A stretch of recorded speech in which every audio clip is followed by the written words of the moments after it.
que emergieron en los años 40 del siglo XX hicieron parte del proceso de modernización de la nación. Muchos de ellos estuvieron vinculados a los proyectos educativos de los años 30, como la Escuela Normal Superior y una serie de institutos específicos que dieron cuenta de la normalización de los saberes sociales como saberes científicos. Asimismo, varios ocuparon cargos en el gobierno y promovieron la configuración de diferentes políticas nacionales que lograron cambiar el país. Vale mencionar que durante esta época se buscó incansablemente que las asociaciones de académicos e instituciones no se limitaran a una acción interna, sino que salieran de allí y transgredieran el campo académico, insertándose en la realidad de las comunidades y la sociedad nacional, a través de diferentes mecanismos, como investigaciones, creación de políticas particulares, difusión en revistas y otras publicaciones, programas de radio, entre otros. Todas las acciones y productos que emergieron de allí cumplieron una labor importante para las políticas de aquel entonces y algunos continúan estando vigentes para las problemáticas sociales del mundo actual. En la siguiente intervención realizaré algunos comentarios sobre el lugar y papel de doña Blanca Ochoa de Molina en este movimiento intelectual. Iniciaré mencionando algunos aportes sobre la vida de doña Blanca, ya que sus experiencias de vida dan cuenta del por qué fue una mujer excepcional. La segunda parte la dedicaré al trabajo intelectual de doña Blanca, el cual cubre varios temas como la museografía, la etnología y el indigenismo. Blanca Ochoa de Molina, apuntes sobre su vida. Nació en Fredonia, Antioquia, el 29 de diciembre de 1914. La imagen que tuvo de la mujer en su familia fue fundamental en su trayectoria de vida, y el comprender el papel que ocupó su madre nos permite entender un poco la vida de doña Blanca. En su infancia, su madre se encargó de su educación, a la que también incluyó a los trabajadores y a los vecinos. Doña Blanca mencionaba sobre su madre lo siguiente, abro comillas: se dedicó a educarnos y formó como una especie de kinder, una escuelita con los agregados, los trabajadores y los hijos de los trabajadores de los vecinos. Nos sentaba a todos con una pizarra y con su lápiz a hacer las tareas, cierro comillas. Esta infancia, mediada por una integración sin distingo de clase social o de género, y con una serie de libertades que no eran frecuentes para las jóvenes de aquel entonces, chocó con su llegada al internado de Medellín, donde continuó sus estudios. Allí se enfrentó con la rigidez del sistema educativo y el conservatismo respecto al papel que debía ocupar la mujer en la estructura social de ese momento. Nuevamente, llegaría otra mujer que trastocaría esa imagen, dando cuenta de los movimientos feministas donde se hacía evidente el inconformismo de muchas mujeres respecto a aquel ideal que limitaba el espacio femenino a las labores del hogar. La señorita Enriqueta llegó al internado donde estudiaba Blanca Ochoa. Al respecto, doña Blanca menciona, abro comillas: fue la persona que nos enseñó a autovalorarnos, a ver que existía algo distinto a la normal y a la provincia que cada una de nosotras conocía, incluso ver por primera vez a Medellín, al departamento, que existía el país y que nosotras no éramos únicas, sino que había seres que también requerían educación como nosotras. Fue un cambio total, un cambio psicológico, un cambio moral, de comportamiento, de todo, cierro comillas. Era de entenderse que una persona como la señorita Enriqueta no calaría en este mundo psicorrígido. Una mujer que promoviera a sus estudiantes a conectarse con la realidad y conocer el país era sospechosa para la sociedad que, a pesar de los cambios educativos que estaban iniciando en aquel entonces, aún guardaba un pensamiento tradicional. Por ello, la señorita Enriqueta fue perseguida por el rector del internado, fue expulsada del mismo. Aún así, ya la semilla había sido sembrada en sus estudiantes, quienes ya entendían que la posición de la mujer era mucho más amplia de lo pensado por buena parte de aquella sociedad, donde debía ser una mujer que intervenía sobre la realidad, una mujer que no se reducía a guardar silencio y para quien era posible encarar luchas de distinto tipo. Blanca Ochoa nos relata cómo fue la huelga, famosa huelga entre la historia de la antropología, que se inició en el internado con el objetivo de que se reintegrara la señorita Enriqueta en el año de 1937, abro comillas. Se nos ocurrió un grupo de alumnas que no podíamos dejar ir a la señorita Enriqueta y que teníamos que exigir que nos la reintegrara. Recuerdo que éramos Margarita Peláez, quien vive en Medellín, Edith Jiménez, hoy de Muñoz, Nuri Uribe, sobrina de Uribe Márquez, y yo. Organizamos el grupito y dijimos: ¿qué hacemos pues? Pues porque éramos las más felices con la señorita Enriqueta. Decidimos entonces hacer una huelga. Éramos unas 350 alumnas internas que vivíamos de lo que nos daba el departamento. Nosotras no teníamos nada. Ahí hay una foto de la juventud de Blanca Ochoa. Decidimos que puro pan, y que nadie iba a los cursos, y la consigna era que ninguna se fuera a su casa, porque empezaba a desintegrarse el grupo. Fue muy difícil, una época de más de 4 semanas, 2 semanas de convencimiento para que las niñas se quedaran y para seguir la huelga. O sea, eran apenas unas adolescentes cuando ya estaban conformando esta noción de comunidad y de lucha política desde el espacio escolar, cierro comillas.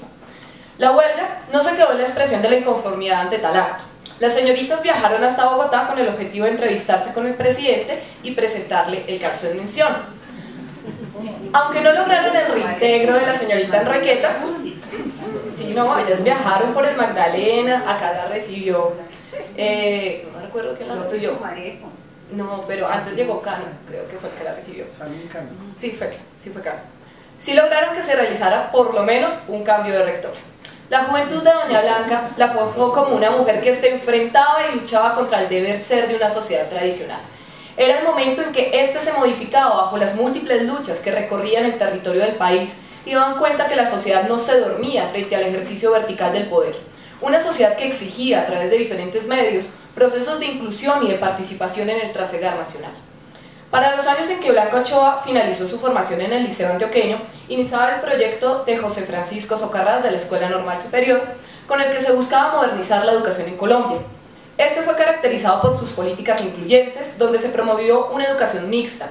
Asimismo, se buscaba una educación donde el conocimiento práctico y el de las realidades sociales del país fundamentara el saber académico y la creación de políticas nacionales. Socarrás recorrió el país buscando a los mejores bachilleres de cada departamento, con el fin de hacerlos parte de este proyecto. En el caso de Medellín, Blanca Ochoa y Edith Jiménez fueron las seleccionadas para viajar a Bogotá y estudiar en la Normal. Blanca Ochoa terminó sus estudios en la Escuela Normal en el año de 1941, graduándose de la sección de Ciencias Sociales al lado de personajes como Ana Lucía Acosta, Mario Albornoz, Enrique Arango, Graciliano Arcila Vélez, Alberto Ceballos, Duque Gómez, Edith Jiménez, entre otros. No los menciono todos por falta de tiempo. Sí. Una vez finalizados sus estudios en la Normal, ingresó al Instituto Tecnológico Nacional, donde terminó sus estudios de especialización en el año de 1942, al lado de Edith Jiménez, Alberto Ceballos, Alicia Dustra, Gabriel Giraldo Jaramillo y Eliezer Silva Celis. En la segunda parte de la intervención conversaremos sobre las divergencias que se empezaron a dar entre el quehacer del IEM y las problemáticas nacionales de aquel entonces, que algo ya nos conversó Andrés. Situación mediada por la persecución de las ideas de izquierda en el país y por ende a una serie de intelectuales que hicieron parte de estos proyectos liberales de educación de los años 30 y 40. Doña Blanca menciona que luego del 9 de abril, abro comillas, la mayoría tuvo que ocultarse, porque la orden era detenerlos a todos y asesinarlos. A los francotiradores se les ordenó acabar con lo que hubiese, una represalia de exterminio, empezando por Salamea, Antonio García, Gerardo Molina, gentes de izquierda que no estaban de acuerdo en el Partido Comunista, y también dirigentes comunistas que tuvieron que ocultarse, cierro comillas. La censura por parte del gobierno se realizó por medio de los cierres paulatinos de las entidades, con el nombramiento de personas de corte conservador en los cargos de las mismas. En este momento de crisis y de persecución, Doña Blanca viajó a Francia gracias al apoyo de Paul Rivet, a donde fue con dos objetivos: realizar estudios en la Facultad de Antropología de la Universidad de la Sorbona y participar en el Congreso de Juventudes en Viena. Durante estos años se enamora de Gerardo Molina, quien se había exilado a finales de 1949 en Europa por la persecución política que tuvo lugar luego del 9 de abril. A su vuelta al país, Doña Blanca trabajó en la Universidad Nacional en la Facultad de Ciencias Humanas. Vale mencionar que en ese momento Duque Gómez hacía parte del cuerpo profesoral de dicha universidad y fue él quien la invitó a ser parte del mismo. Aunque entre los dos existía un lazo de amistad, siempre hubo una divergencia en cuanto al pensamiento político y al papel que podría cumplir la antropología en la sociedad nacional.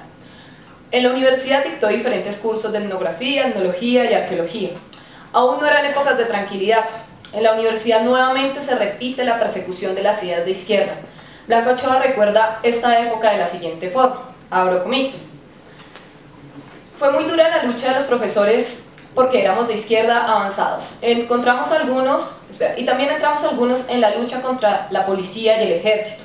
Recuerdo que hubo un momento en que yo les ayudaba a pasar piedras. La pelea con la policía llegó al máximo, pues uno tenía que salir como profesor a quitarles a los muchachos, porque los estaban matando a punta de varillazos. También hubo una época de mucha lucha para defender estudiantes en el gobierno de Turbay, con su terrible estatuto de seguridad, según el cual podían detener a quien quisieran. Había grupos de estudiantes muy perseguidos, a quienes los llevaba la caballería en Usaquén, cierro comillas. Finalizo estos apuntes sobre su vida, que solo la primera parte, ¿no? Recordando que gran parte de su vida la pasó al lado de su esposo Gerardo Molina, quien falleció en el año de 1991. Los dos son personajes fundacionales en el pensamiento político del país. Al respecto, Blanca Ochoa consideraba que entre los dos, abro comillas, la finalidad de la vida era para conseguir el mejor bienestar de todos. También las ideas políticas y la necesidad de un cambio radical en la orientación del país. Ese anhelo por lograr una igualdad justa para los colombianos, sin ninguna discriminación ni diferenciación. Aun cuando yo he sido, es decir, Blanca, más intransigente y radical, en Gerardo predominaba la tolerancia, la moderación y el respeto por las opiniones contrarias. Otro aspecto era el género de vida sencillo, austero y de dedicación al trabajo y a la familia, y a todo lo que pudiese ser útil al ser humano. Había un acuerdo en el valor de la vida en familia con hábitos sencillos, en donde siempre predominaron armonía y entendimiento. La convivencia con Gerardo acrecentó nuestra sensibilidad innata con respecto al ser humano, el aprecio y el respeto de la amistad y la vida en comunidad. Todo esto condujo a nuestras finalidades primordiales en la docencia para llegar a los jóvenes con nuestras ideas de amor por el país, de convivencia, de paz y libertad. Cierro comillas. Su producción bibliográfica inició en el Instituto Etnológico Nacional. Sí. Los objetivos de este eran ante todo académicos, como ya lo he mencionado anteriormente. Esto no quiere decir que los estudios e investigaciones que se produjeron allí no hayan circulado en otros ámbitos y hayan servido para los procesos de reconocimiento de la alteridad y la creación de políticas específicas años después. Según Hernández de Alba, el IEN se dedicó, abro comillas, al estudio etnológico de las razas y poblaciones antiguas y modernas de Colombia, es decir, de sus características físicas, biológicas, arqueológicas, etnográficas, sociológicas y lingüísticas, la publicación de los estudios realizados y la enseñanza de las diversas ciencias que constituye la etnografía, cierro comillas. Asimismo, se consideraba que se debía asumir una investigación científica, con el objetivo de incorporar a los diferentes grupos de la nación, abro comillas.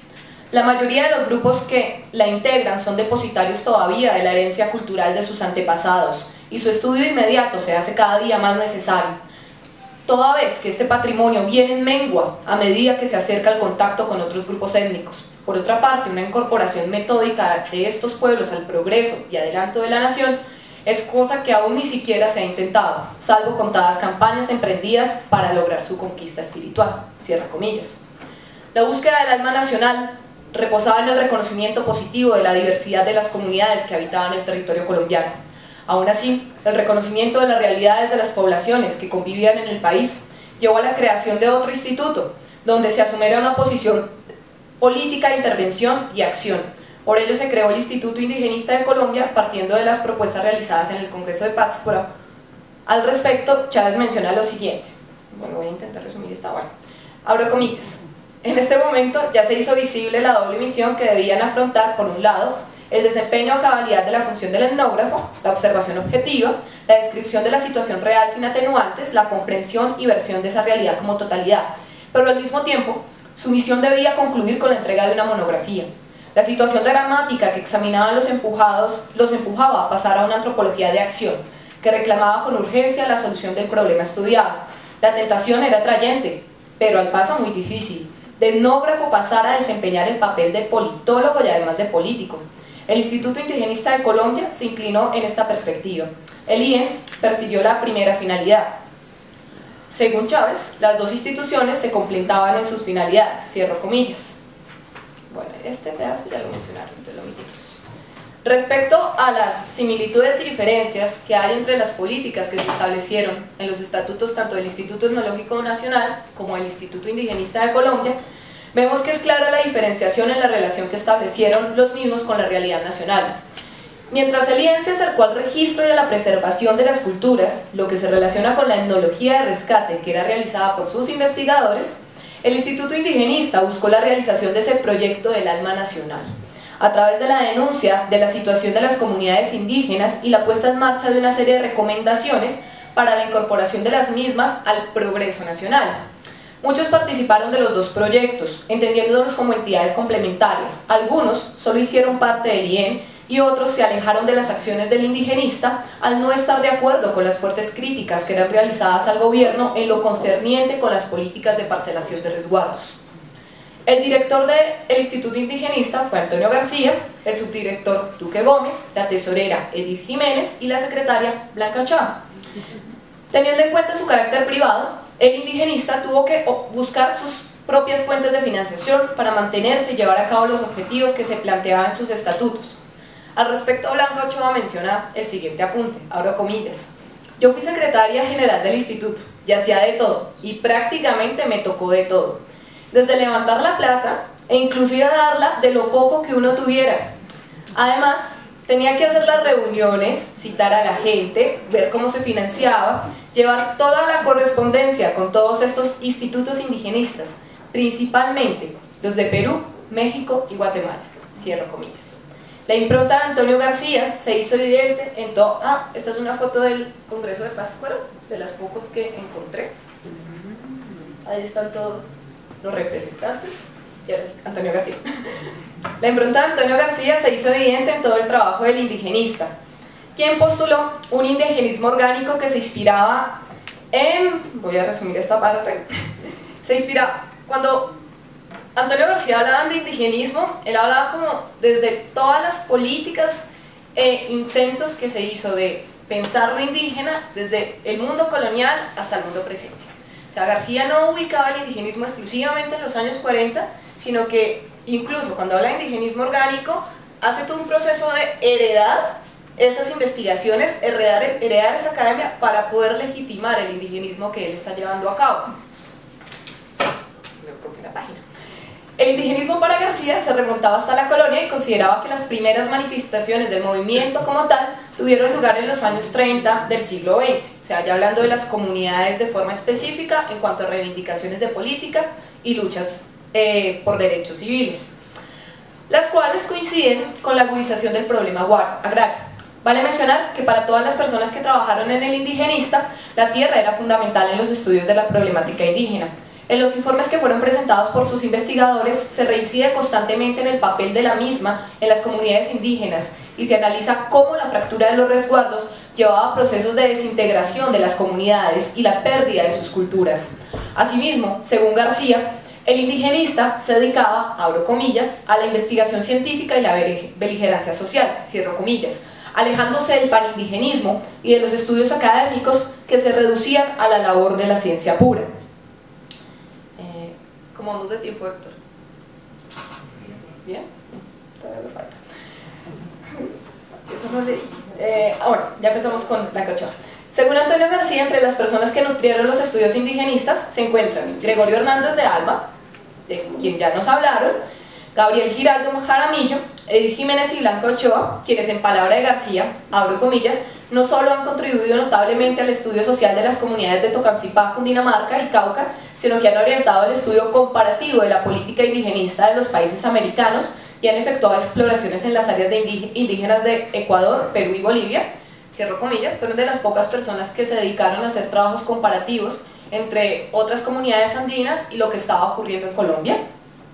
Otras personas, omito los trabajos específicos, Gerardo Cabrera, Milceades Chávez, incluso menciona a Alicia y Gerardo Reicheldon Matov entre las personas que contribuyeron al indigenismo, a pesar de muchos comentarios del presente, Hernán Iglesias Benoit, Guillermo Hernández Rodríguez, Eliezer Silva Celis, Juan Fride, César Uribe Piedradita, Diego Castrillón y el mismo Antonio García, quien trabajó en las comunidades de Cauca, Nariño, Caldas, Tolima y Tocancipá. Este recorrido realizado por García da cuenta de los aportes al estudio de la problemática indígena en términos de denuncia social, la cual vino desde diferentes frentes. Vamos a hacer mención a dos trabajos en especial que fueron realizados por Doña Blanca en este contexto. Un estudio sobre la problemática indígena en el Perú y un informe presentado al Instituto Indigenista sobre el estado del resguardo de Tocancipá. El primero de ellos fue publicado en el Boletín de Arqueología en el año de 1945 bajo el nombre El indígena en el Perú.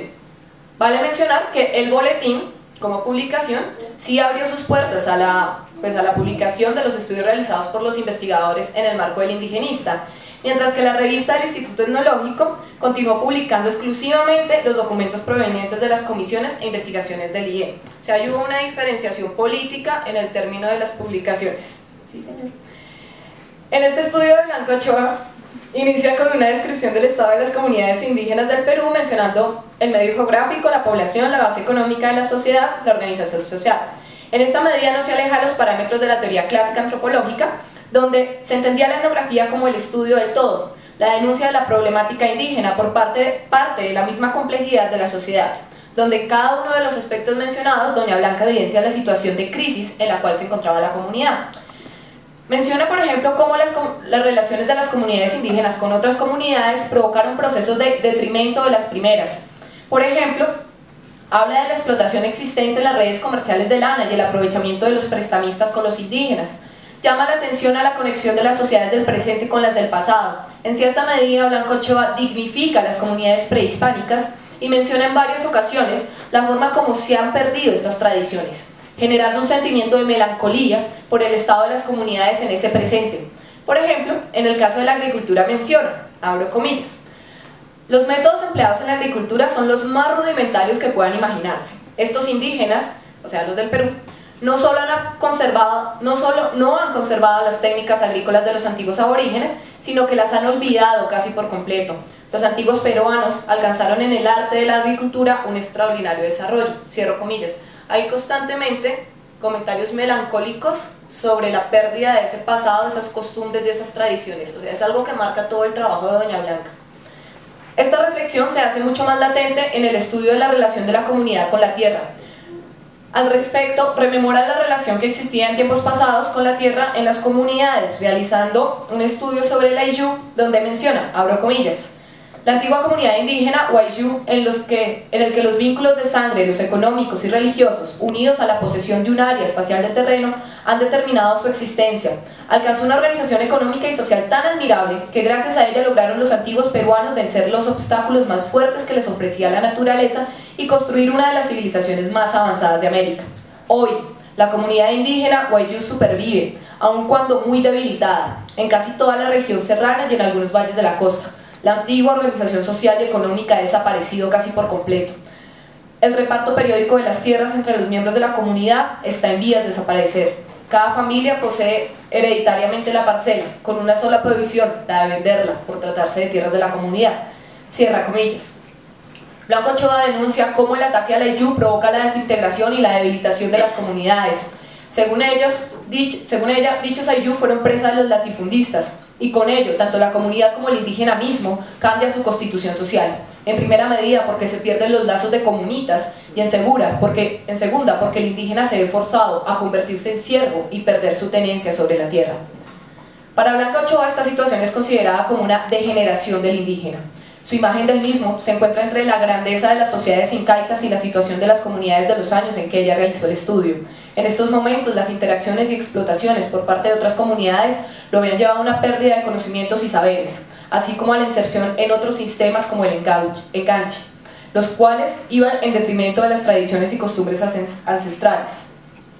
Frente a esta situación de explotación, Blanco Ochoa menciona el papel del Estado en cuanto a la generación de políticas específicas con el objetivo de integrarlos a la vida nacional. Al respecto, es necesario hacer mención que los investigadores del indigenista no entendían las comunidades indígenas como sociedades que deberían permanecer aisladas o exentas de cambios culturales. En el trabajo de Blanco Ochoa sobre los indígenas del Perú se evidencia una preocupación por insertar a estas comunidades a la vida nacional, partiendo de su diferenciación cultural y procurando políticas de protección y de bienestar de las mismas. Paso por acá. Bueno, voy a omitir el estudio de Tocancipá, que era bastante interesante. Pero ya me está mirando con cara de terminar.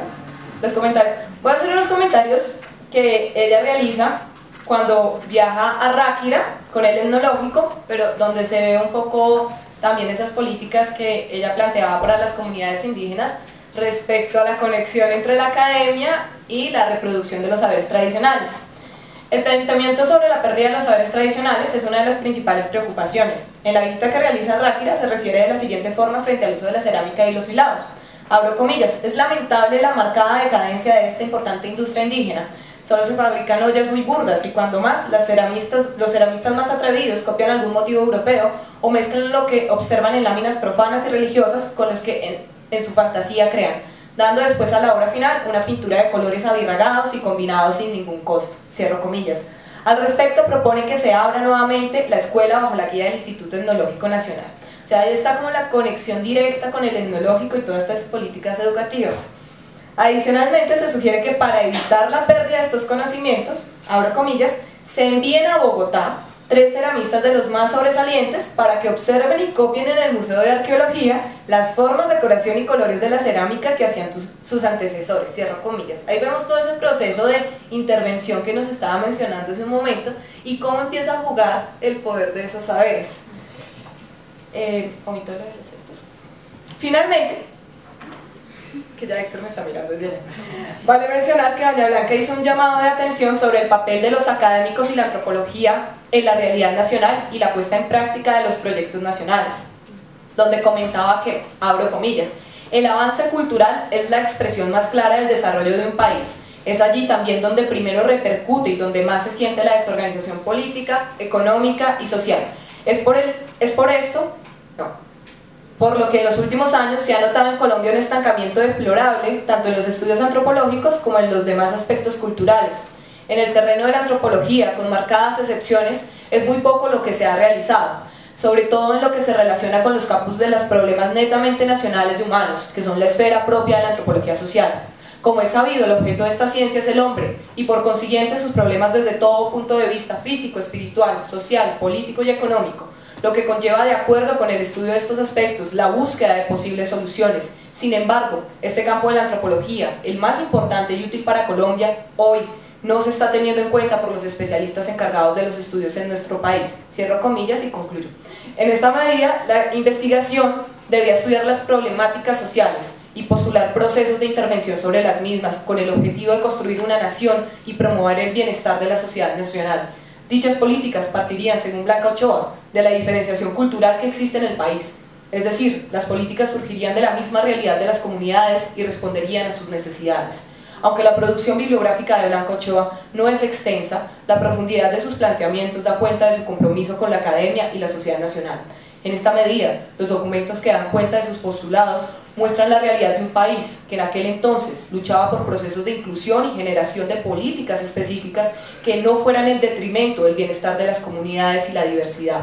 El llamado que realiza el papel de la antropología en este proceso es un llamado que continúa estando vigente a toda la labor académica que tiene lugar en un país, que a pesar de contar con múltiples políticas, aún queda un largo trecho para el cumplimiento de las mismas, desde las realidades que nos conciben como colombianos.